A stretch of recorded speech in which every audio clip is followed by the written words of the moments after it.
Лицата со попреченост се уште чекаат на државата за да водат нормален живот. Нема адаптирани тоалети за нив.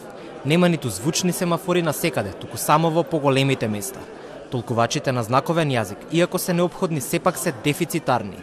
Од Сојузот на лица со телесен инвалидитет, пред дел од владиниот кабинет си ги кажаа секојдневните проблеми во очи на меѓународниот ден на лицата со попреченост. На спуштените тротоари, рабници на тротоарите, рампи за премостување на вистинските разлики, адаптирани тоалети, обележени паркинг места за паркирање на возилата на лицата со инвалидност, бариерите во непосредното опкружување ги спречуваат овие лица самостојно да се движат и да ги извршуваат нивните секојдневни потреби. Колку често во јавноста се говори за овие проблеми на лицата со попреченост, истражувале од Институтот за медиуми, не се задоволни од заклучоците што ги донеле.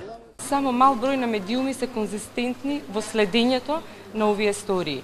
Само мал број на медиуми се упорни во следењето на една сторија, во смисла на тоа да се предизвика реакција од институциите, да се дојде до разрешување на некој проблем. Од владата сигурни се во своите планови.